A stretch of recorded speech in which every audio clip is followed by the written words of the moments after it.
தமிழ்நாட்டில் பாஜக பூஜ்யம் தான் என்றும் மறைமுகமாக வீடியோ எடுப்பதற்கெல்லாம் தான் பயப்பட மாட்டேன் எனவும் முன்னாள் பாஜக ஆதரவாளர் எஸ்.வி. சேகர் திமுக மேடையில் பேசியுள்ளது பாஜகவினர்களிடையே அதிருப்தியை ஏற்படுத்தியுள்ளது. எனக்கு ஸ்டாலின் அவர்கள் நல்ல நண்பர்னு சொல்லிக்கிறது எனக்கு பெருமை. நீ நண்பர் அவர் சொன்னாரானா ஏதோ புக்கை போட்டுக்க அருமை நண்பர் திரு எஸ்.வி. சேகர் அவர்களுக்கு அன்புடன் மு.க. ஸ்டாலின் கையெழுத்து போட்டது இதற்கு. அதனால் இல்லை நான் இல்லாத சொல்லி நம்ம என்ன பண்ண போகிறோம்? நான் ஃபோட்டோவை பெருசாக மாட்டி டேக்ஸ் கட்ட மாட்டேன்னு சொல்ல போகிறேன்னா அதெல்லாம் ஒன்றும் கிடையாது. என்னை பொறுத்த வரைக்கும் ஒழுங்காக நாம் சட்டத்தை மதித்து நிறுத்தால் சட்டம் நமக்கு பாதுகாப்பு கொடுக்கும். அந்த நம்பிக்கை எனக்கு இருக்கிறது. அந்த கலைஞர்கிட்ட கற்றுக்க வேண்டியதுங்கிறது பார்த்தா அவர் புக்கை படித்தாலும் சரி, அவருடைய பேச்சுக்களை பார்த்தாலும் சரி, கற்றுக்கிட்டே இருக்கலாம் லைஃப்பில்.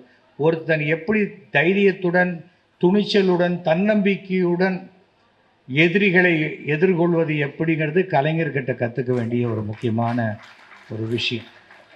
ஒரு கலைஞனாக இன்றைக்கி இந்தியாவிலேயே மிகப்பெரிய கலைஞர்னா அவர் ஒருத்தர் தான், வேறு யாருமே கிடையாது. அப்படிப்பட்ட கலைஞரை பற்றி பேசக்கூடிய வாய்ப்பு எனக்கு கிடைச்சது.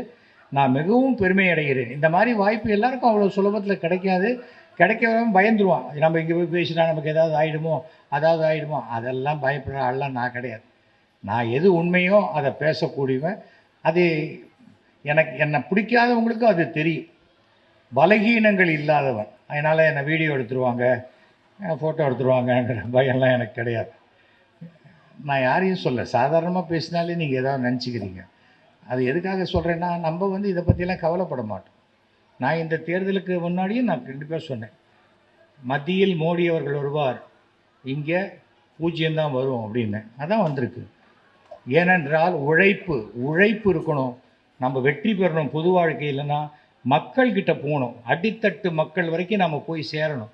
சேரலைன்னா ஏசி ரூமில் உட்காந்துக்கிட்டு இருந்தால் மேக்சிமம் ஃபைனான்ஸ் கம்பெனி தான் நடத்த முடியும்.